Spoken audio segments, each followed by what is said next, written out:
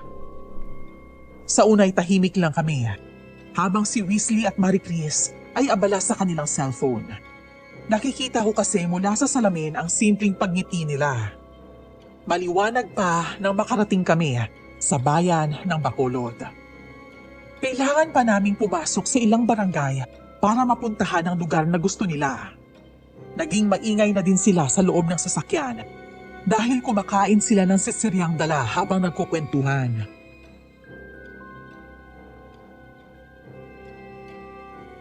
Nay, kumain po tayo ng kanin. May dala ka po ba? Ha? Hindi ako nagdala ng kanin. Naubos kasi natin kaninang almusal eh. Nagugutom na po ako eh. Pwede ba tayong kumain muna? Dexter, iho. Kapag ay nakita kang restaurant sa madadaanan, itigil mo lang sandali ha. Kakain muna tayo. Malayo na po tayo sa bayan kaya madalang na po ang restaurant. Di ka rin Delia. Siguro naman may ganun dito, di ba? Meron naman po pero... Baka naman lang yung takbo mo para makakita tayo ng makakainan. Siguradong meron dyan sa tabi-tabi. Ayun oh. Tingnan mo. Naku, mukhang maliit lang at hindi tayo kasya sa loob. Ha? Nilagpasan mo? Sana duman muna tayo tapos bumili na lang at dito kumain. Oo nga naman. Pwede naman siguro tumabi lang tayo sandali. Ayan, mukhang karindiri din yun, no? Sige na, itabi mo dyan, Dexter. Daanan po muna natin yung kanto. Mukhang hindi tayo pwedeng pumarada. Mahirap pong kumain kung maya-maya paalisin tayo kapag may dadaan. Nga naman, tama nga naman siya. Hindi tayo mabubusog kapag ganun. Sa bagay, madami pa naman sigurong karinderya dyan eh. Paano po kung wala? Pwede naman tayong bumili at tumanap na lang ng paparadahan eh. Baka wala po silang lagayan para mag-take out. Wala po kasing ganun sa mga karinderya eh, simpleng plastic lang. Mahirapan po tayong kumain kung ganun. Mas maganda po kung may mapaparadahan talaga.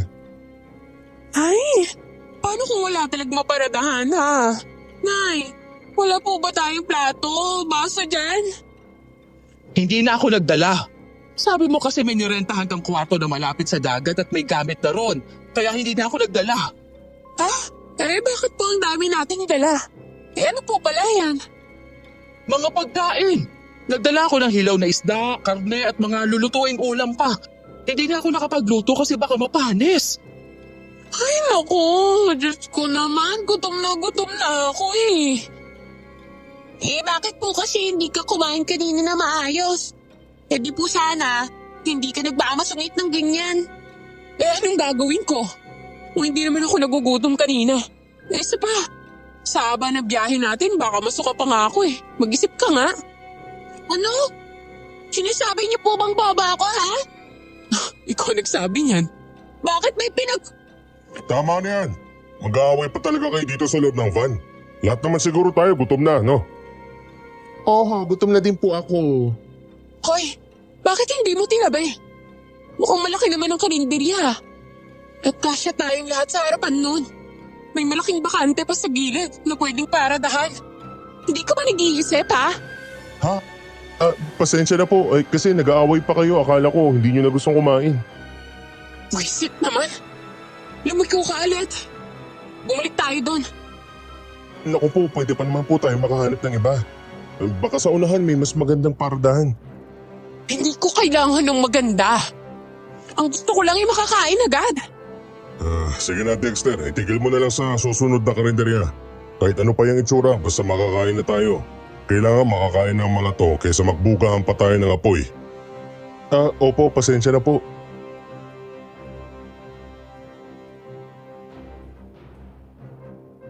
Rinig ko pang nagbubulong-bulungan ang bunsong si Marie Chris tungkol sa ugali ng ate niya. Siguro dahil siya ang panganay at ang bumubuhay sa pamilya. Kaya may pagkabosi siya. Hindi ko rin naririnig na nagpopo at opo siya sa magulang niya. Ang mga ito din naman ay umaasta na parang wala lang o sadyang sanay lang sa ugali ng panganay nila. Habang ang bunso naman ay palaban at palaging sinisita ang kanyang kapatid. Nang tumigil kami sa isang maliit na karinderya, ang 3 babae lang ang nakaupo. Habang si Weasley, si Mang Ben at ang baklang si Dino ay nakatayo lang, hawak ang plato. Ako naman ay pinagmamasdan lang mabuti ang kanilang kinakain. Hindi ka ba kakain? Ha? Ay, hindi naman ako nagugutom eh. Ayos lang. Mas mabuting kumain ka na. Baka malayo pa ang magiging biyahe natin. Mas magandang nakasubo ka na. Baka mainip pa ang mga babae yan. Mahiya kang tumigil. Masarap naman tong menudo nila kahit medyo malapot. Ha? Kanina ka pa kasi nakatingin sa mga pagkain. Para bang sinisipat mo o hinahanapan mo ng mali? Sabi mo sa akin, anong naisip mo? Wala yun. Namin ko kasing masarap kaya parang naintriga ako. Alam mo kasi, mahilig ako magluto kaya naisip kong gayahin. Ang dami mo namang sinasabi. Sabihin mo ang pangit ng itsura kaya ayaw mong kumain. Ang dami mo nga arte kanina eh. Hindi naman sa ganun. Sige po. Ale, pahingi pa po ako ng isang takal ng kanin tapos ito yung ulam. Diba? Pakain ka din naman pala. Pakipot ka pa. Hindi mo kailangan mahiya sa amin. Pasensya mo na yung anak ko ha. Sanay kasi siya nasusunod kaya ganyan na lang siya kasungit. Kung sisitahin pa yan ng nanay niya, mag-aaway lang sila. Kaya yan, patahimik ang buhay namin. Sumusunod na lang kami. Nako, ayos lang po yun. Naiintindihan ko naman po, ganyan po siguro talaga ang mga ate. Tama ka naman dyan. Minsan nga mas mukha pa siyang magulang ni Marie Chris kaysa ate. Masyado din mahigpit yan. Ay, naririnig ko po kayo.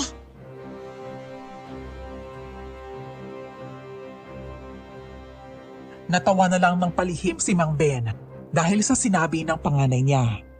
Tikom naman ang bibig ni Nanay Margaret sa dami ng sinasabi ni Charlene, lalo na sa lasa ng pagkain. Ang sabaw na maayos naman ang itsura ay sinita pa niya. Kanina, ang kutsara at tinidor na malinis naman pinunasan pa niya ng dalang panyo bago gamitin. Makikita sa kilos niya na maselan siya, pero nanaig pa din ang gutom sa kanya. Naisip ko kasi, kung talagang maselan siya, hindi siya papayag na kumain sa mga ganito lang na kainan. Hindi nagtagal, nakatapos kaming kumain. Bago umalis, nagpatunaw muna kami sa gilid.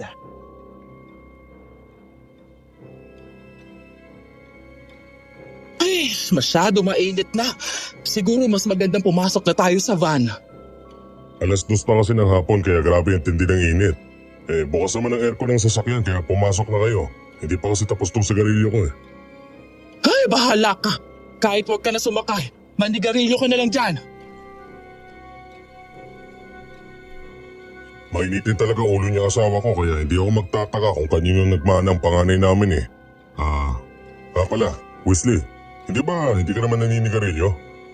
Hindi na po, pero minsan hindi maiwasan. Lalo na po kapag ganito, sobrang lansa ng pagkain nila. Masarap lang sa amoy pero may kakaibang lansa na naiiwan sa dila. Ikaw ba Dexter, hindi mo ba nalasahan? Ha? Malansa ba? Hindi ko masyado napansin agad kasi nagkendi ako pagkatapos kumain. Nakakawala din naman ng lansa yan pero iba pa din pag sigarilyo. Siguro nga po. Akala ko ba mahilig kang magluto? Hindi ba mahilig magluto madaling nakakaintindi kung may mali ba sa pagkain o wala? Ha? Hindi naman ako katulad ng iba na palaging sinasabi kung ano yung nakikita o napapansin nila. Minsan para hindi makasakit ng damdamin ng iba, mas magandang manahimik na lang. Bakit parang pinaparinggan mo naman ang anak ko? Siguro nga'y ganun si Sherlyn pero hindi ba maganda din yun? Para naman magbago at may baguhin sila para mas gumanda at magtagal sila sa ganitong negosyo. Naku, hindi po yun ibig kong sabihin. May ganun po talagang mas iniisip ang makakabuti sa ibang tao. Yun nga lang po, hindi ako ganun. Mahihain po talaga kasi ako. Ganun ba? Masyado lang siguro akong natamaan sa sinabi mo. Ayos lang po. Tama naman po kayo at hindi rin po kasi ako nag-ingat sa mga sinabi ko. Sa susunod talaga pre, magdaan-daan ka. Baka may matalbukan sa sasabihin mo. Biro lang. Hindi pa ba kayo papasok? Kanina pa ako nainitan dito oh. Hindi ko naman maintindihan ang sinasabi niyo. Kanina ka pa dito. Hindi ko man lang namin napansin. Ay, ewan. Kanina habang kumakain nakalimutan niyo akong orderan ng pagkain. Humihi lang naman ako sandali doon. Ngayon naman, nagyosi lang din ako sa gilid, hindi niyo napansin. Hindi nga ba ako pansinin? Kahit sa'yo, Dexter? Hindi mo din ba ako napapansin? Hindi pasensya ka na.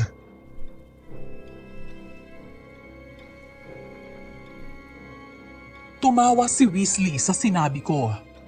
Hindi kasi siya nagpaalam na iihi lang sandali sa tabi. Nakuha kasi ng ibang bagay ang atensyon ko kaya hindi ko napansin. Pumasok din kami agad sa van. Ilang sandali pa lang ako nagmamaneho nang mapansin kong nakatulog na pala sila. Ako naman, kahit gusto kong maidlip din ay hindi ko magawa. Iniisip ko na lang ang mga nakita ko kanina. Siya nga pala, nakalimutan kong banggitin. Meron akong sixth sense na tinatawag. Pero parang 5 na lang din. Kaya lang naman tinawag na pang-anim dahil hindi ito karaniwan. Nakakita ako ng mga itim na anino sa paligid. Ang sabi ng lola ko, isa daw yung itim na nilalang mula sa kadiliman.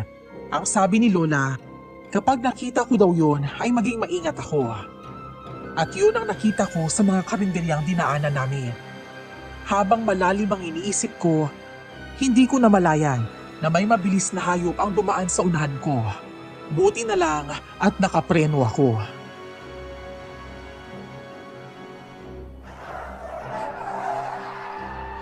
Hoy, ano ba yan? Hindi ka pa marunong magmaneho, ha? Bakit bigla ka nalang nagpreno, ha? Ate, ano ba? Pwede ba huwag kang sumigaw? Pwede ka naman magsalita ng normal na boses lang, eh. Ang sakit na nga sa ulo, ang sakit pa sa tenga ng boses mo. Ano nangyari, Dexter? Ayos ka lang ba? Nakatulog ka ba sa biyahe? Nako, gusto sana kitang kausapin habang nagmamaneho ko. Ayoko naman magingay. Nakasandal kasi sa akin tong si Margaret. Ano ba kasing nangyari? Bakit bigla ka nalang nagpapreno dyan? Nandito na ba tayo sa destinasyon natin? Wala pa po. Ano ba kasi nangyari? May nasagasaan yata ako. Ano? Wisit naman. Akala ko pa magaling tong kinuha ninyo. Bakit mukhang baguhan lang at walang alam? Kakainis, ha? Sandali lang, bababala ako para tignan. Sa tingin ko, hindi naman tao yun eh. O sige, sasamahan na kita. Sandali lang nga, doon ka muna kay Maricay sumandal. Huwag mo na ako utusan kung saan sasandal. Lumabas ka na lang at tignan mo kung anong nangyari. Samahan mo si Dexter. Ano nangyari? Ano bang nasagasaan mo, Dexter? Hindi ko po makita pero nandito lang yung kanina. Kitang-kita ko po yung pagdaan nun, isang mabilis na hayop. Baka naman lumagpas na. Mukhang tagusan lang naman itong dinadaanan natin. Hindi po talaga narinig kong bumagsak siya dito. Kung ganun bakit wala dito? Saka sabi mo naman hindi mo natamaan kaya baka pumasok na sa gubat yan. Teka, nasaan na pala tayo? Bakit sobrang syudad naman ang paligid? Ha? Oo nga po no. Alam ko naman po tama yung dinadaanan natin. Mukhang nasa gitna tayo ng kagubatan at itong daan sobrang kipot. May madadaanan ba talaga tayo ganito? Hindi ko lang po sigurado pero siguro nga po merong ganito. Sinusunod ko lang naman po yung mapa. Nako, sobrang probinsya naman itong dinaanan natin. Halika na, pumasok na tayo sa loob. Mukhang wala ka naman nasagasaan Kaya nga po, pasensya na po talaga. Ayos lang yun. Ikaw nga agad ang inaalala ko Akala ko talaga nakatulog ka habang nagmamaneho Hindi po. Sanay naman po ako magmaneho ng tahimik. Sadyang may dumaan lang po. Ano ba nangyayari dyan? Bakit po ang tagal ninyo? Sino bang nasagasaan nyo? Patay ba o buhay? Wala naman. Mukhang may mabilis lang na hype na tumawid. Papasok na din kami. Sige na, pumasok ka na. Nasa na po ba tayo, Tay? Ano po bang lugar to? Wala akong signal kaya hindi ko makita kung nasaan na tayo. Ikaw pre, nasaan na ba tayo? Hindi ba tumitingin ka naman sa mapa habang nagmamaneho? Oo, sandali. Sinusundan ko lang kasi yung guhit na pula sa mapa Ito nandito tayo. Maliit na baryo bago ang resort na nirentahan nyo. Medyo malapit na tayo dun. Anong sinasabi mo? Tignan mo, nagkaroon na ako ng signal pero hindi naman ito makita sa mapa. Hindi din po makita yung mapa dito sa cellphone ko kung nasa na ba tayo nasa na nga ba tayo Malapit na po tayo sa pupuntahan nyo. Huwag na po kayo mag-alala. Ihatid ko naman po kayo ng ligtas doon. Ihahatid ng ligtas? Paano mo kami mahahatid ng ligtas? Kung nasa gitna tayo ng kagubatan ng ganitong oras May ilaw naman po ang sasakyan. Sanay din naman po ako magbiyahe ng gabi. Siguradong malapit na po tayo. Ay, nako, patingin nga ako ng cellphone mo. Ano bang sinasabi mong malapit na ha? Sige po, ito po oh. Ay, alin dito? Nasaan? Bakit puro lang to puti? Ano yan? Niloloko mo ba kami ha? Naku, hindi po. Bakit ko naman po kayo lulukuhin?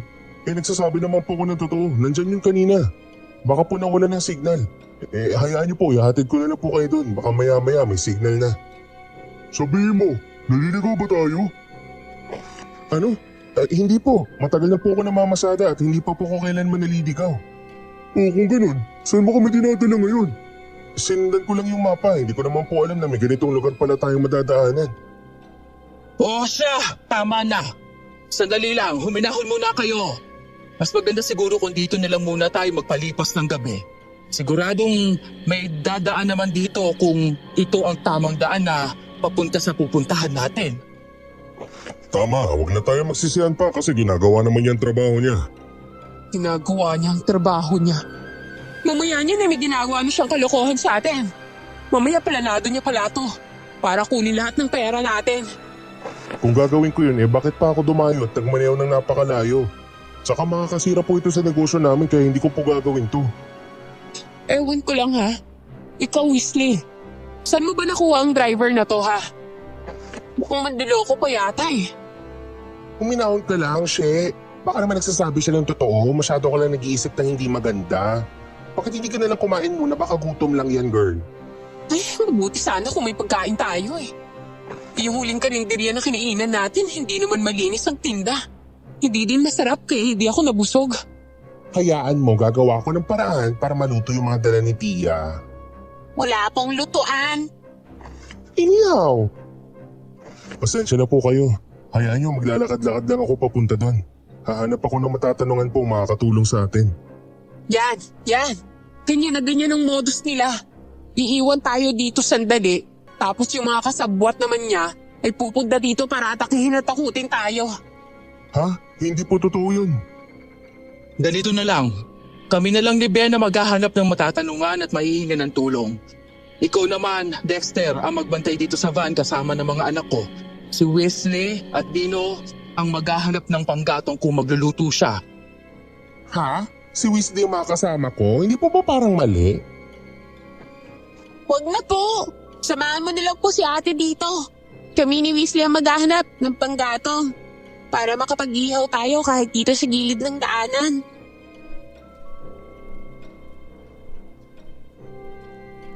Nakinig na lang ako sa kanila at hindi na nagsalita pa. Medyo nalilito at naguguluhan pa ako sa pangyayari. Hindi ko alam ang dapat gawin. Kaya naman sinubukan kong hanapin sa cellphone na hawak ko ang mapa. Sa tuwing hawak ko at ako lang ang nakatingin, nakikita ko kung nasaan kami. Pero kapag ipapakita ko na kay Dino ay wala naman siyang nakita. Kesa isipin pa, tumulong na lang ako sa kanila para maghanda ng pagkain. Hindi din nagtagal nang dumating si Mang Ben at Aling Margaret. Wala daw mga tao ang mga bahay kubong na daanan nila. Napapalayo na sila, kaya napagpasyahan na lang nilang bumalik. Kanya-kanya kami ng pwesto sa loob ng sasakyan pagkatapos naming kumain. Naririnig ko pang nagrereklamo si Sherlyn. Hindi pa kalaliman ang tulog namin nang may kung ano ang bumagsak sa bubong ng van at pakiramdam ko ay lumubog kami sa lupa.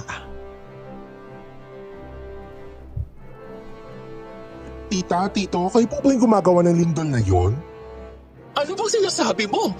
Nagulat nga rin ako nang biglang lumundoy itong van. Baka naman biglang pinandar ni Dexter. Hoy, Dexter, natikitan mo ba ang manibela? Po? Hindi po. Sa dingding po ako nakasandal. Saka nilagyan ko po ng bato yung dalawang gulong sa unahan kaya hindi po tayo makakaandar. Maliban na lang kung ipopuweras ako. Hindi naman talaga tayo umandar. Gumalaw lang tayo ng malakas na para bang hinalog tayo dito sa loob. Sino namang gagawa nun ha? Kung gagawin nila yun, siguradong maraming tao ang kakailanganin. Paano po kung hindi tao? Hoy, Chris, huwag kang magsalita ng ganyan. Oo, sandali. Tama na yung pag-iisip niyo ng kung ano-ano. Lalabas na lang ako para tignan ko ano yung kalagayan natin mula sa labas. Puro kayo pagtatalo, nakakarindi. Sasamahan ko po kayo. Teka, sandali, Tay. Ano kung may aswang? Paano kung bigla nilang kayong ablutin dyan? Manahimik ka na lang dyan. 2008 na pero naniniwala ka pa din sa aswang. Mabuti sana kung nasa panahon tayo ng 90s baka maniwala pa ako. Madaling po kaya wala akong makita pero mukhang wala naman pong kakaiba. Baka lumindol lang po sandali kaya umuga ng kaunti yung van. Ganun ba? Di ayos naman pala kung ganun ang nangyari. Halika, pumasok na tayo. Meron na tayong konkretong isasagot sa kanila. Panay kasi ang dakdak nila ayaw namang lumabas para tignan. Pasensya na po. Ano ka ba? Bakit ikaw humihingi ng pasensya, hindi mo naman kasalanan? Sadyang sa mga ganitong lakad nagkakaroon ng aberya. Nagkataon lang na kami ang inabutan. Salamat po sa pag-unawa niyo. Ayos lang. Halika na, pumasok na tayo sa loob. Nang makapasok kami, lahat sila ay nag-aabang sa aming nakita. Kaya nang masiguro nilang walang kakaiba, ay bumalik sila sa kanilang pwesto. Sa likod ay nakahiga si Sherlyn habang nakapatong ang kanyang paa kay Dino na nakaupo habang nakasandala. Si Weasley ay nakasandalang din sa bintana. Ang mag-asawa naman ay magkasandal din na natutulog. Si Marie Chris lang ang nakahiga ng maayos sa pangatlong upuan. Kahit papano ay nakatulog din ako. Kinabukasan, nagising na lang ako dahil sa mga bulong-bulungan. Kaya naman nagmamadali akong lumabas.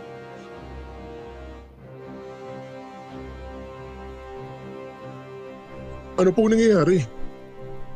Talaga ba? Hindi mo ba nakikita ang paligid? Para tayo na sa lumang panahon. Ha? Kanina na magising kami.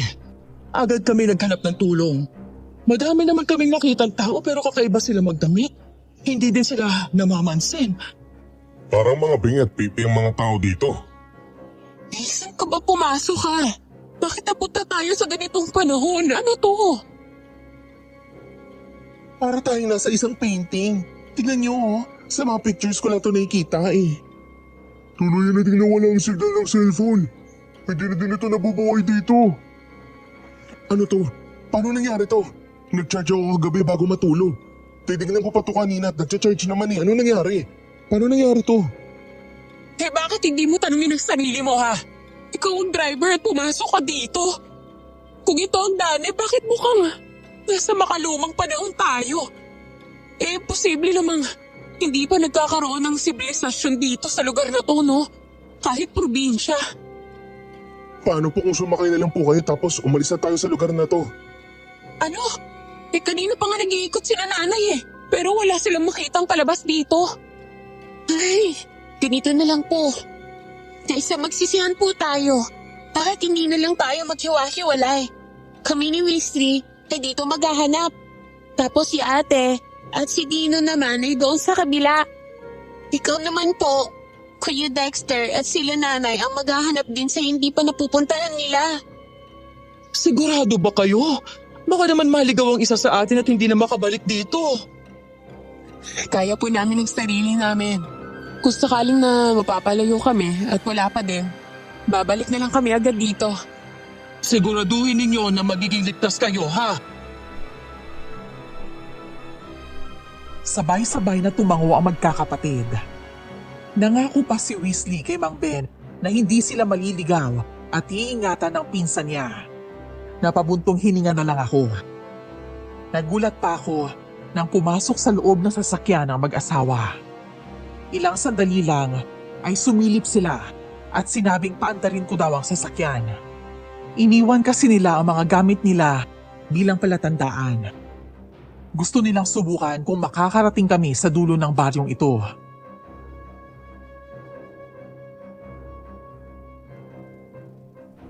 Ano ba yan? Sobrang lubak na nga pero parang paikot lang ang kalsadang ito.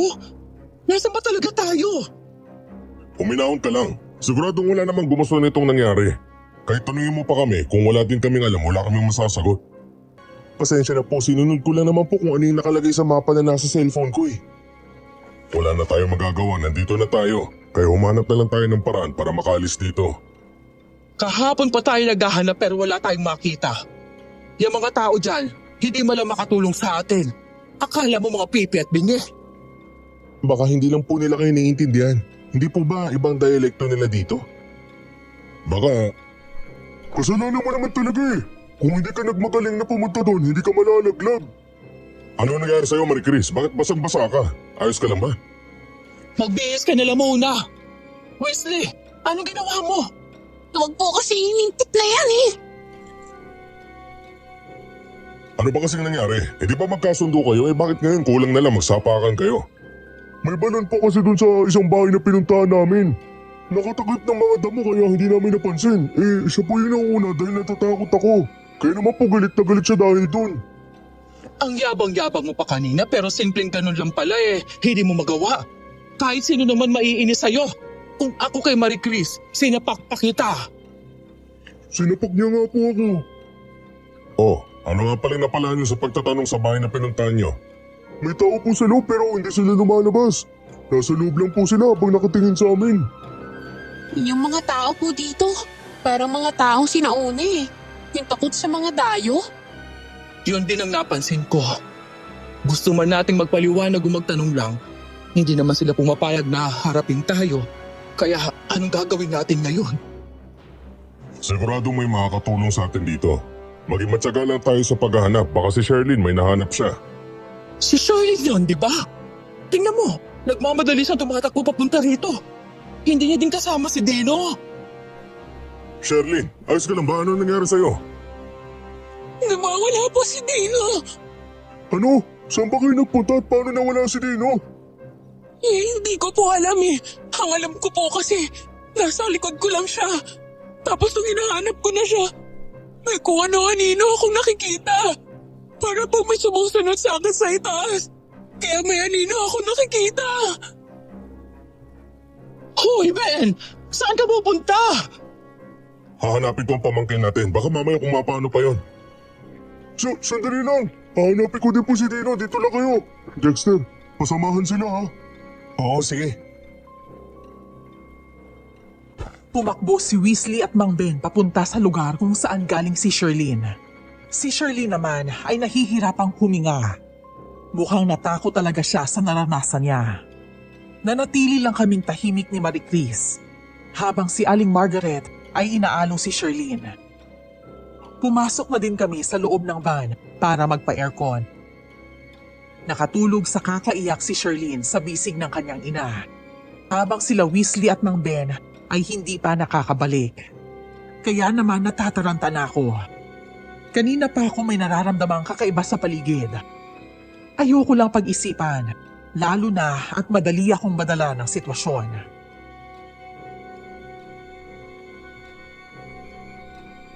Itay, hahanapin ko po sila. Kanina pa po sila umalis pero hindi pa rin po sila nakakabalik. Ano ka ba naman? Paano kung ikaw naman ang mawala ha? Hindi natin alam kung anong hiwagang nasa lugar na ito. Ako na lang po hahanap sa kanila. Kung aalis ka dito, sino ang kasama nila nanay? Paano po sila? Kung sakaling may delikadong hayop ang mapadaan, mag-isip ka nga po. Magiging ligtas naman sila dito kung hindi kayo aalis sa loob ng van. Ako na pong bahala maghanap sa kanila. Bakit po? Nawawala din po ba si Tatay at Weasley? Oo, saan ba kayo nagpunta ni Dino? Sherlyn! Anong ginagawa? Ang tatay niyo! Tay! Ano nangyari? Nasaan po si Dino? Hindi niyo po ba siya nakita? Nagpabalik-balik na kami dito kahit anong takbo at lakad ang gawin namin. Hindi kami makaalis sa lugar na to kahit anong direksyon. Ito lang yung nagiging dulo ng lahat ng nilakad namin. Ano? Kanina pa kayo napababalik-balik? Oo. Kahit iba yung take namin papunta sa pinanggalingan ni Sherlyn. Ito pa din yung dulo. Kahit anong haba ng nilakad namin, dito pa din kami napupunta. Nakakapagod, nakakabaliw. Pero mukhang hindi na tayo makakalis sa lugar na to. Kung ganun, nasa si Dino? Sino ang gumawa sa atin ito? Hindi ko alam. Ginagawa namin ang lahat. Dito kami pumunta. Dito naman sa kabila. Kung dito sa likod o kahit dito sa harap ng van pero palaging dito lang din ang dulo namin. Lahat sila ay natataranta na. Kahit ako ay hindi na alam ang gagawin. Lumulubog na din ang araw at malapit na ang gumabi. Mas lalong mahirap maghanap kung magdidilim na. At mas nagulat kami nang biglang dumilim. Sobrang dilim. Halos wala kaming makita.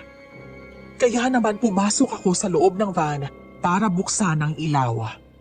Hindi ko pa napipindot nang makaamoy ako ng amoy bangkay. Kasunod nun ay ang paglitaw ng anino. Hindi sobrang itim, pero hindi rin sobrang puti. Parang abo ang kulay niya. Biglang lumiwanag. Kitang-kita ko ang gulat at takot sa mga kasamahan ko.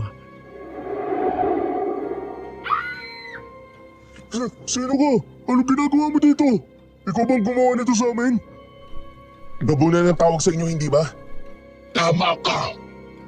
Kung ganun, ano kailangan mo sa amin? Bakit mo ginawa to? Lahat ng to. Bakit hindi sila ang tanungin mo? Sila ang dahilan kung bakit kayo nasa ganitong sitwasyon. Nino, anong ginagawa mo sa pinsan ko, ha? Wala akong ginagawa sa kanya. Bakit hindi siya ang tanungin mo? Ayos ka lang ba, Tino? Anong kailangan mo para pakawalan siya? Ibibigay namin sa'yo kahit ano! O sige, kailangan ko ng kapalit niya. Ano? Wala na po bang iba? Kahit ano, huwag na po ang buhay ng isa sa amin! Bakit? Mahalaga ba talaga ang buhay ng bawat isa sa inyo? Malamang, tao kami kaya mahalagang buhay sa amin. Hindi kami katulad ninyong aswang na pumapatay dahil lang gusto ninyo. Kung mahalaga pala ang buhay ng bawat isa, bakit hindi kayang pahalagahan ang panganay mong anak? Anong karapatan mo husgahan ang pagpapalaki ko sa mga anak ko? Tinatanong lang kita. Kasi kung tinuruan mo ng magandang asal ang anak mo, hindi sana siya bastos. Anong sinasabi mo dyan? Sino ka ba, ha? Para turuan kami ng ganyan? Nanay ko nga hindi ako ginaganyan eh. Tumpak!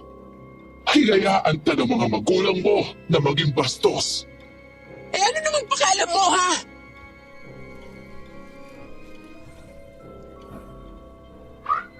Sa harapan namin, unti-unting nagbago ang anyo ng gabunan. Naging isang matandang babae siya. Ang babaeng tindera sa karinderyang kinainan namin kanina. Doon ko lang napagtanto ang lahat. Nagsimula ang nakakalitong pangyayari sa buhay namin matapos kumain sa karinderyang yon. Kaya naman pala hindi ako mapakali. Nakapasok pala kami sa mahika na mga aswang. Kaya pala ang mga tao ay palaging nakayuko at hindi kami kinakausap ay dahil mga aswang sila. Nasa nayon kami ng mga aswang na hindi nakikita ng mga normal na tao.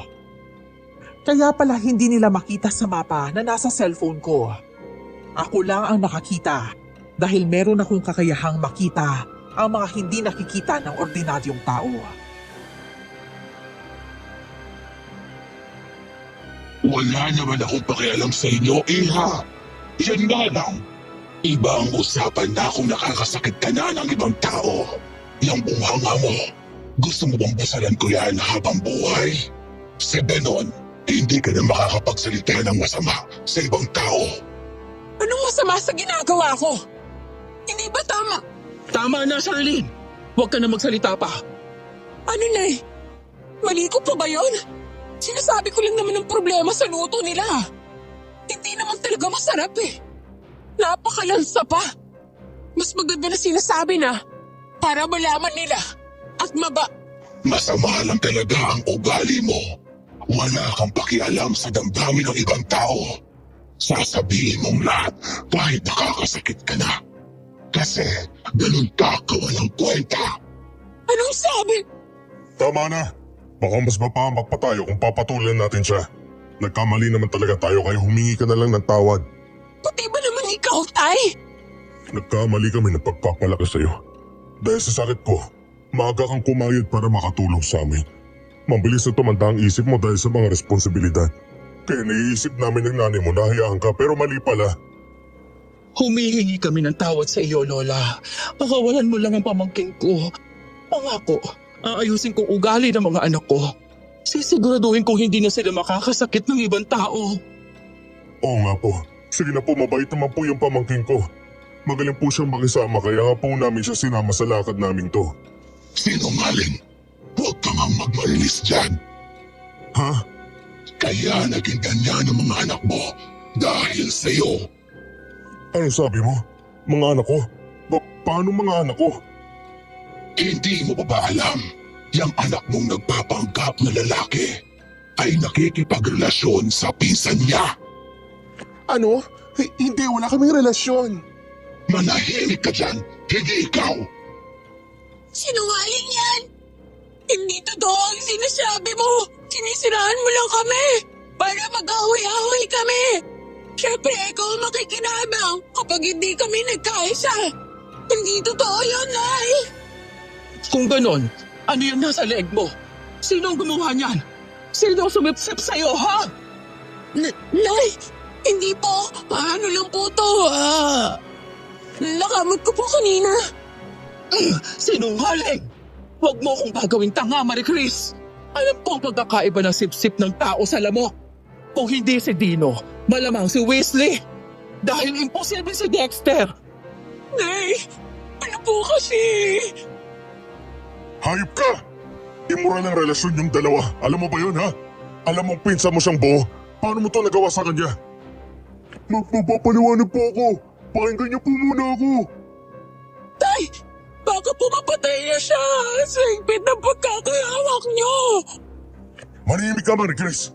Tinanggap ko ang pagiging tomboy mo dahil sinabi mo kaya mo ang sarili mo. Hinaya akong malapit kayo sa isa't isa dahil magpinsan kayo. Hindi ko alam na gumagawa na pala kayo ng katarantaduan at kahihiyan sa pamilya natin, ha? Bigla na lang po yun. Hindi naman po namin mapipigilan kung... Kitang-kita ko ang galit sa mata ni Mang Ben. Lahat ng lakas ni Marie Chris ay ibinigay niya para pigilan ng ama niya, pero hindi ito nagpatinag. Tumitirik na din ang mata ni Weasley. Hindi ko magawang mangialam dahil usapang pamilya ito. Si Aling Margaret naman ay hinayaan ng kanyang asawa. Isang malakas na sigaw at paghagulhol ang binitawan ni Marie Chris nang bumagsak sa lupa si Weasley. Agad akong lumapit at tiningnan ang pulso nito.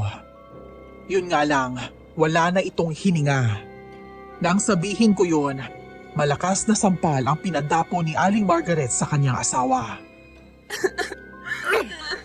Pwede mo siyang turuan ng leksyon, pero bakit mo siya pinatay, ha? Hindi ko siya pinatay. Wala akong balak na patayin siya. Nagkataon lang na hindi ko na napigilan ang sarili ko. Nang ibabaw ang galit ko habang iniisip na pwedeng masira niya ang kinabukasan ng anak ko. Takot kang masira ng ibang tao ang anak mo. Pero ito mismo ang nagbibigay ng kahihiyan sa kanya. Ano ba? Ano ba gusto mo, ha? Hindi ka ba tapos sa mga pinagkagagawa mo? Balak mo bang mag-away kaming lahat at papatay mo para maging pagkain ninyo? Bakit hindi niyo na lang kami patayin lahat? Magandang ideya naman ang sinasabi mo. Sinasabi lang yan ng mga nanay na hindi nagpapakain. Walang ginawa kundi magpasarap sa buhay. Ipakita sa mga taong perpekto kayong pamilya. Kaso, hindi ako ganon. Mas gusto kong bigyan kayo ng aral habang nabubuhay kaysa patayin dahil sa kasalanan. Madaling paraan kasi yon. Ayoko ng ganon. Sino ka ba, ha? Diyos ka ba para gawin sa amin to? Hindi. Pero, hindi ba kayo mga taong humuhusga sa amin? Kayo mga taong palaging iniisip na masama kami, na wala kaming ibang iniisip kundi ang sarili namin. Eh bakit hindi niyo tingnan ang mga sarili niyo? Ipinanganak kayong masama, kaya habang buhay na kayong masama. Sinasabi mo bang ipinanganak na bastos ang anak mo, kaya mamamatay siyang bastos? Dahil immoral ang isa, mamamatay din siyang immoral. Tapos ang asawa mo, mamamatay din siyang babaero at manloloko dahil ganun siya. Ganun ba yun? Anong sabi mo?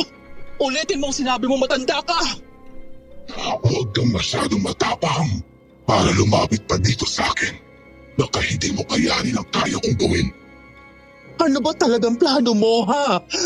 Bakit mo sinisiraan ang asawa ko? Bakit mo sinisira ang pamilya ko? Bulag ka lang. Matagal na sira ang pamilya mo. Hindi mo lang yun matanggap. Naririnig ko sila habang patuloy kong binibigyan ng paunang lunas si Weasley. Gusto kong ibalik ang hininga niya bago pa mahuli ang lahat. Si Marie Chris naman ay nakaluhod sa harapan ko at hinihintay na magkaresulta ang ginagawa ko. Lumapit si Aling Margaret sa asawa niya. Kitang-kita ko sa mata ni Mang Ben ang pagsusumamong huwag maniwala sa sinasabi ng gabunan. Ngunit huli na ang lahat. 3 magkakasunod na sampal ang binitawan ni Aling Margaret sa mukha nito. Kasunod noon ang paghagulgol niya. Sino? Sino ang babae mo? Huwag ka maniwala sa kanya. Siguradong inuto ka lang niya para magkasiraan tayo. Papaikot-ikutin mo din ba ako, ha? Ayaw mo bang umamin kung sino ang babae mo? Aminin mo na! Si nanay po. Dino, ano ba sinasabi mo dyan, ha?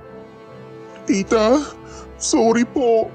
Alam ko na po yung relasyon nila ni nanay pero kinonsinti ko po sila.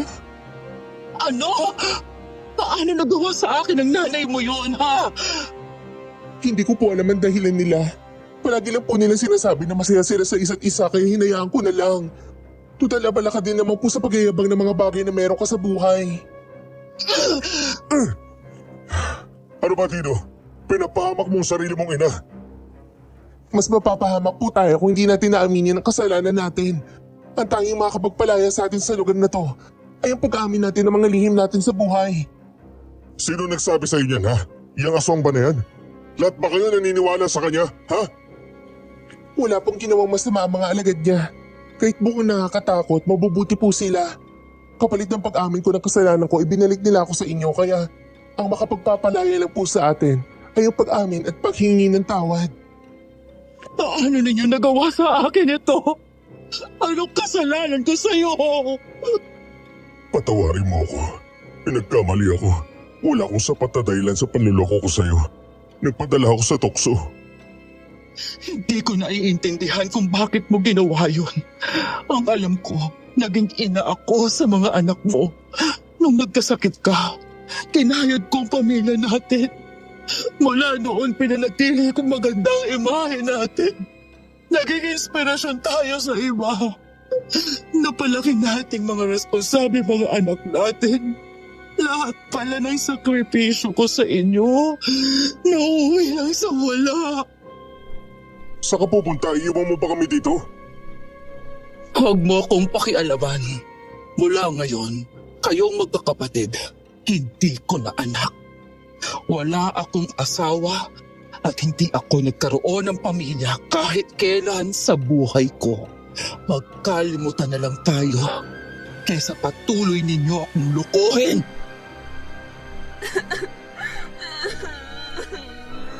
Makikita ang galit sa mata ni Aling Margaret.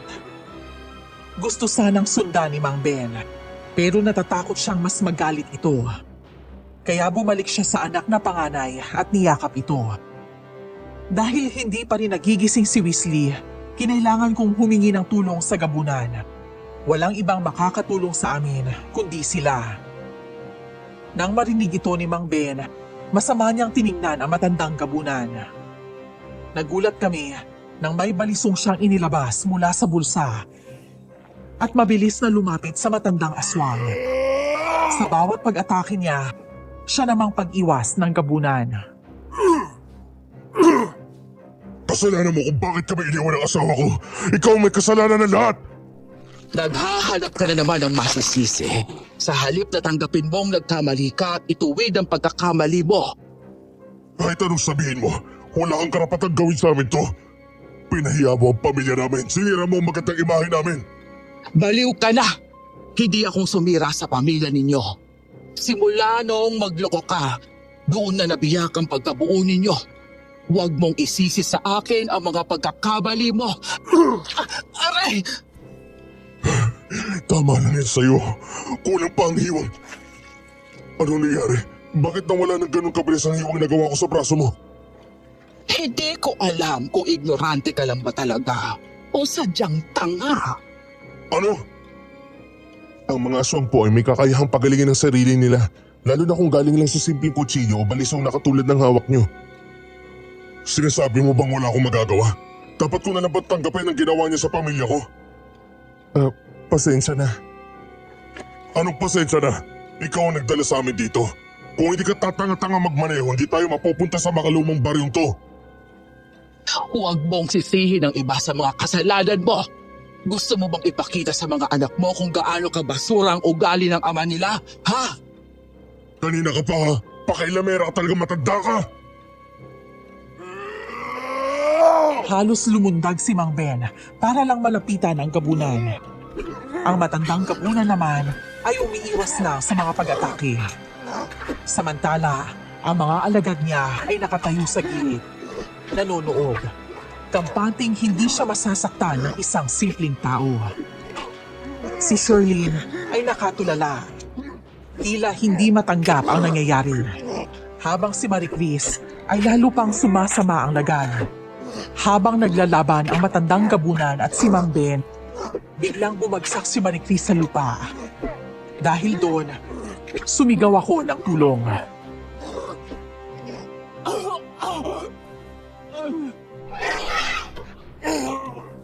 Hawakan yung matandang yan. Baka may gawin pa siyang kakaiba. Kailangan ko lang dalhin kay Pinuno ang mga ito. Hayaan mong buhatin sila ng mga alagad ko. Yung babaeng yon, alalayan mo at sumunod ka sa akin. Saan po tayo pupunta? Malayo ba yun? Hindi ba kami mapapahamak dyan? Magtiwala ka lang. Wala kaming gagawin sa babaeng yan. Habang itong dalawa, susubukan namin tingnan. Talaga? Aray! O Dexter! Huwag kang maniwala dyan. Siguradong kakainin nila tayo lahat. Itakas mo na dito ang mga anak ko. Sige na! Pasensya na po pero mas kailangan po nila ang tulong. Hindi ko po kayang itakas ang dalawang walang malay at isang wala sa sarili. Sige, hanapin mo na lang ang asawa ko. Hindi siya pwedeng maiwang mag-isa, Dexter. Sige na! Huwag mo na lang siyang pakinggan. Siguradong maayos lang ang lagay ni Margaret. Kung nasaan man siya. Tayo na. Ate Sherlyn, halika tumayo ka muna. Pupunta tayo sa lugar kung saan pwede ka magpahinga. Ano? Halika na, magtiwala ka lang sa akin. Ihakbang mo lang ang mga paa mo. Si nanay. Nasaan ang nanay ko? Ano kasi? Pupuntahan natin ang nanay mo. Kaya maglakad ka na. Huwag kang makinig sa kanila. Hindi totoo ang sinasabi nila. Sherlyn! Busalan niyo ang bunganga ng taong yan. Anong...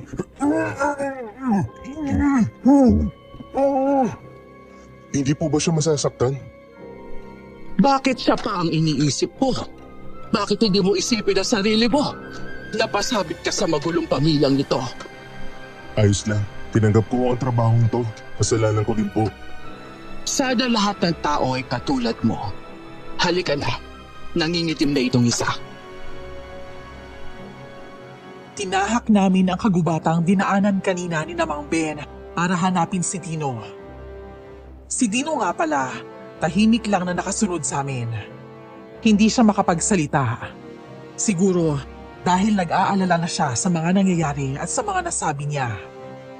Hindi nagtagal, sa gitna ng kagubatan ay may mataas na bahay na mukhang moderno. Pinapasok nila kami at isang matandang lalaki ang sumalubong. Agad inilapag ng mga kawal ang dalawang walang malay at tiningnan ng matandang lalaki. May mga lumapit din kina Dino at Sherlyn para tiyaking maayos ang lagay nila. Nang makalapit ako, hinarap ko ang matandang gabunan.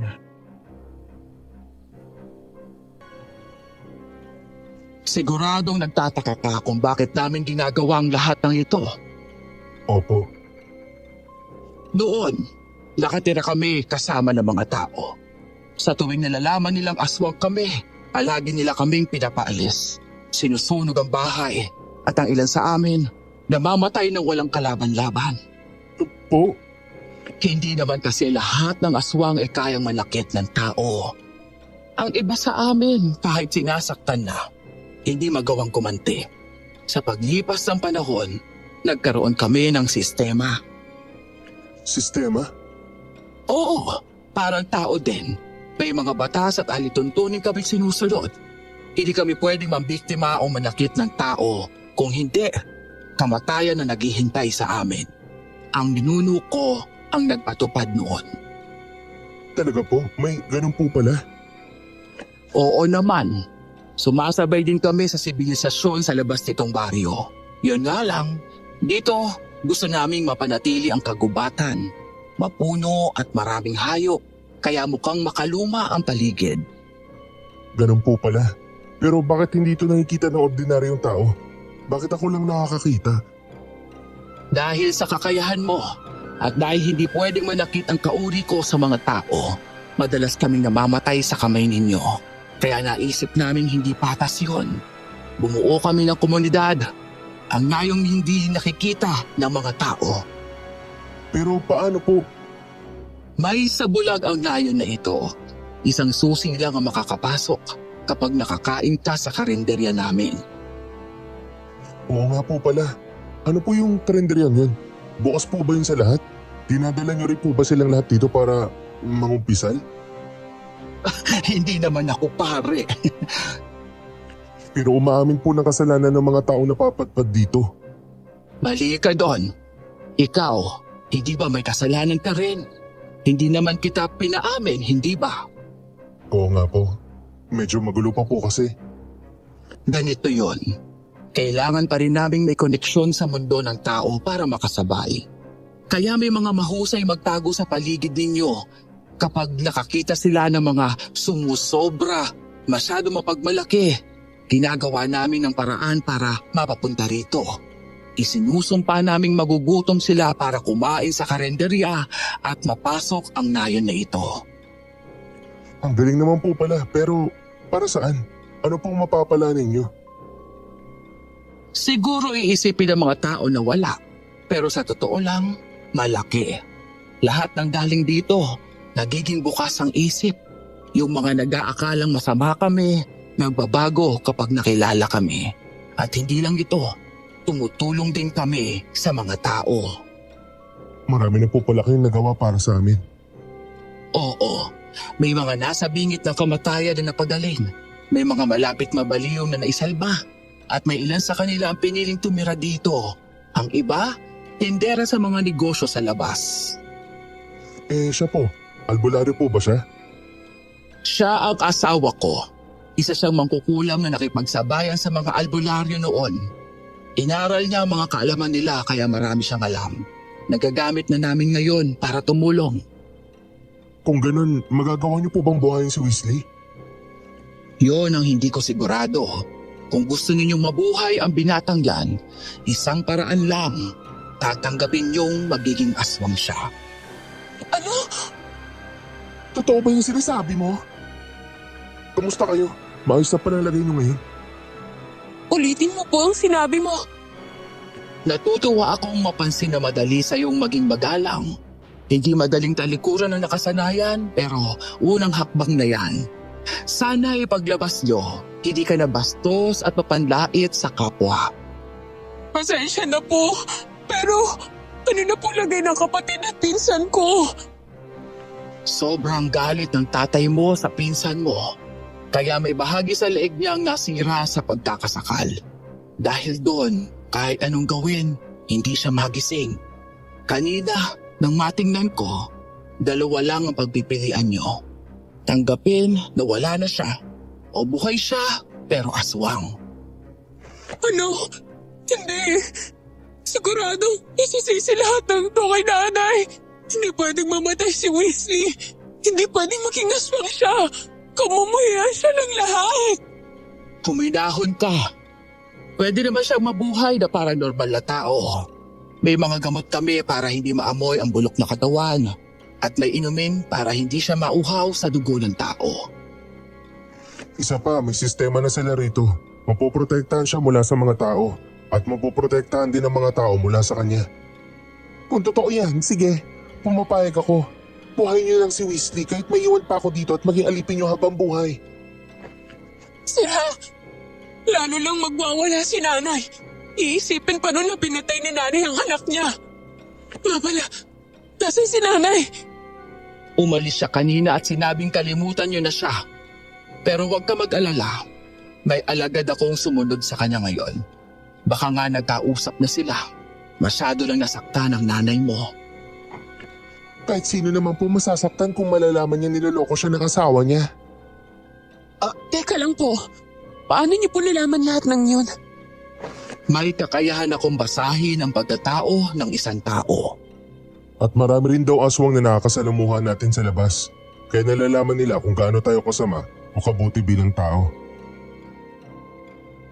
Bago pa makasagot ang matandang gabunan, isang lalaking aswang na payatang dumating. Mabilis itong nagsasalita na para bang may problema.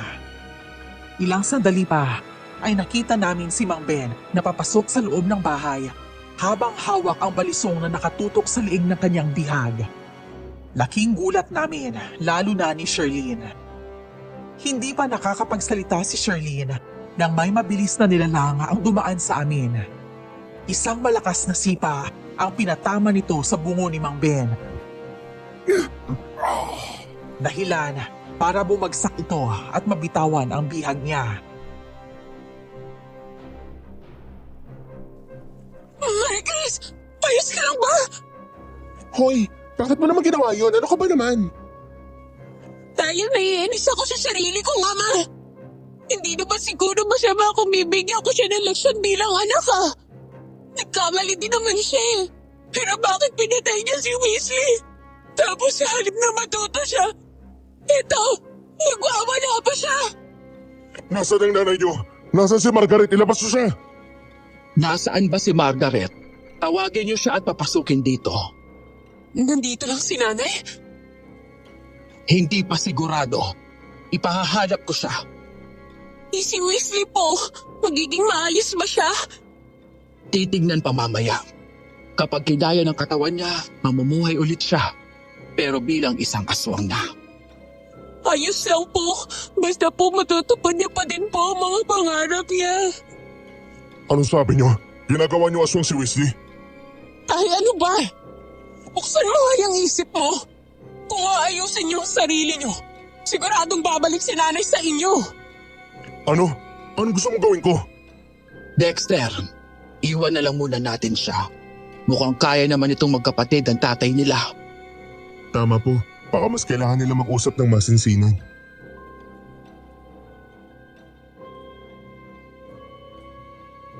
Lumayo kami ng matandang gabunan sa pwesto kung saan nandun ang mag-aama.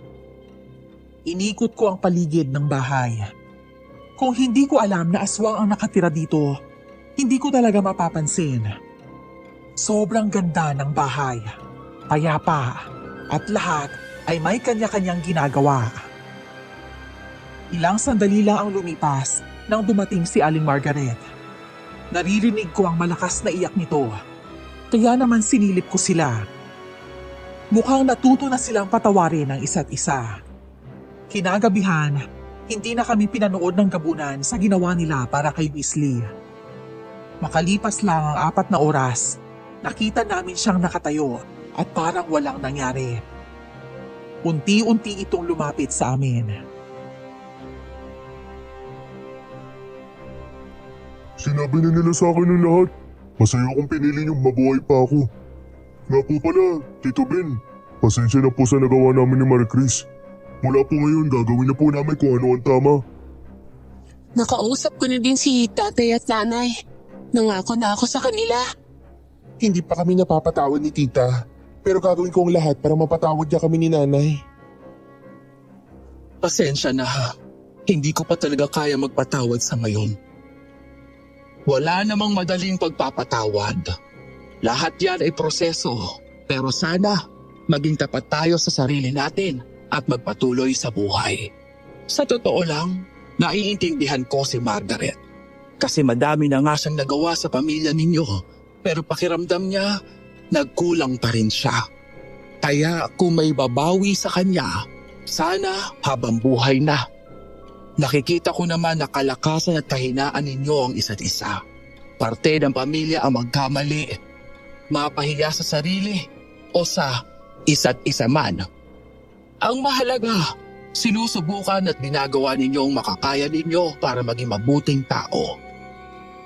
Hindi po naging madali ito. Grabe po yung takot. Yung panginginig ng kalamnan namin. Yung pagpasok sa iba't ibang senaryo sa utak ko. Hanggang sa natulala na lang ako. Mabuti na lang po. Mabisa yung pinainom sa akin. At ang panghilot na nasa kamay ninyo.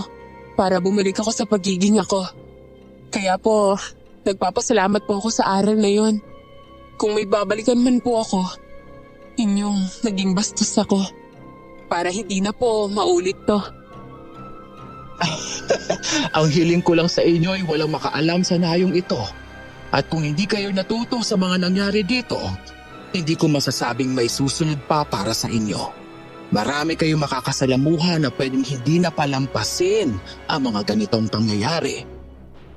Naintindihan ko na po ang lahat ngayon. Humihingi ako ng paumanhin sa kakitiran ng utak ko. Akala ko talaga ay may masama kayong balak sa amin. Ganon kasi talaga ang pagkakilala sa amin ng mga tao.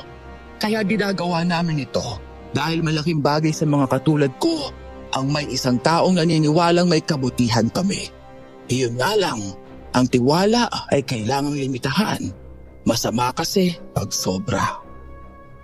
Maraming salamat po sa pagturo sa amin ng tamang daan. Hindi lang pauwi sa aming tahanan, kundi sa magandang bukas na pwede naming harapin bilang pamilya. Maraming salamat din po sa lahat ng emosyon na naranasan ko. Lalo na sa mga aral na napulot ko. Hanggang sa muli po.